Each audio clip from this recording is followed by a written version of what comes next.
Does Lexus have a plan for an autonomous car? I'm not sure if we have a plan for an autonomous car. We have a research project for an autonomous car out of Ann Arbor, Michigan. They have the Trina project. And that vehicle, we're already seeing things like this pre-collision come out of that autonomous project. Tell us about the Lexus Advanced Pre-Collision System.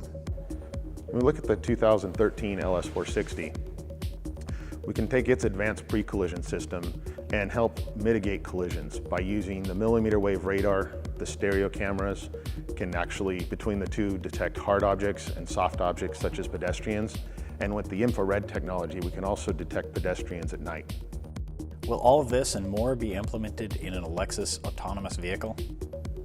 I almost go the other way, Tony, where we have this autonomous car project, and from that, we're able to get things like this pre-collision system, the active braking, the pedestrian detection, things like lane keeping assist. All of these things are a trickle down where we don't necessarily, at this point, say we're gonna have an autonomous vehicle tomorrow, but what if we had the most excellent co-pilot in the car at all times?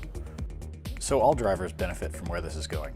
Yeah, and it's already happened. I mean, if we go way back, things of, autonomous cars starting, go back to things like ABS, traction control, all those things are in an autonomous car, to the most advanced stages today of the advanced pre-collision system, being able to detect the vehicles, detect pedestrians at day, at night, moving.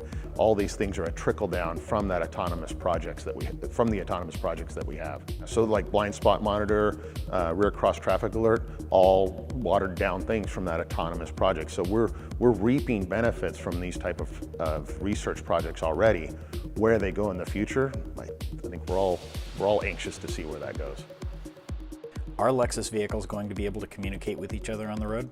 Not currently here, but in Higashi, Fuji, they have a test track that's almost 9 acres, and they actually have communication to infrastructure, communication to pedestrian, communication to cars, and they're studying, they have a whole city that they study this type of system with. So we have the Trina project, kind of autonomous vehicle here in Ann Arbor, and then we have the ITS proving grounds in Higashi, Fuji that work on that infrastructure there. So kind of two different projects running a parallel ground.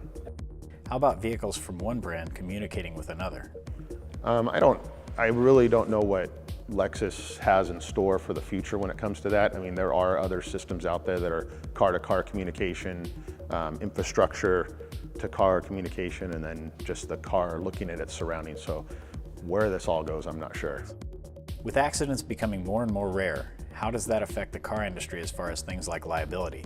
I think it's all speculation, and a lot of that, if we go to autonomous cars, there's a lot of buy-in, right? There's social buy-in, the public buy-in, the consumer buy-in. So there's a lot of things that have to happen for that to go to that direction. So to say what it'll ultimately affect, I'm unaware. Lexus has a good way of approaching the concerns of people who don't want their vehicles monitoring them too much. When we're talking about the autonomous project and the trickle down into the cars, we have the pre-collision, the lane keeping assist, our radar cruise control, some referred to as nanny systems.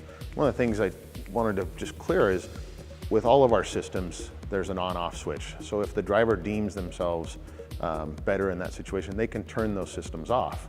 But we feel that it's better to have that co-pilot with you all the time and keep those systems on. What else do we need to know about what Lexus is currently working on regarding driverless cars and safety? I think, like with our autonomous car project in Trina, what I'd really want you to know is that from that autonomous vehicle that we have, that research and development project, we're able to trickle those types of technologies, not only from our Halo car of the LS, it's starting to go down into other vehicles like the lane keeping assist in the GS, and pre-collision in our cars all the way down to the CT. So we're not just at that high end, we're able to trickle it all down, and as next thing you know, we'll have it in all the cars.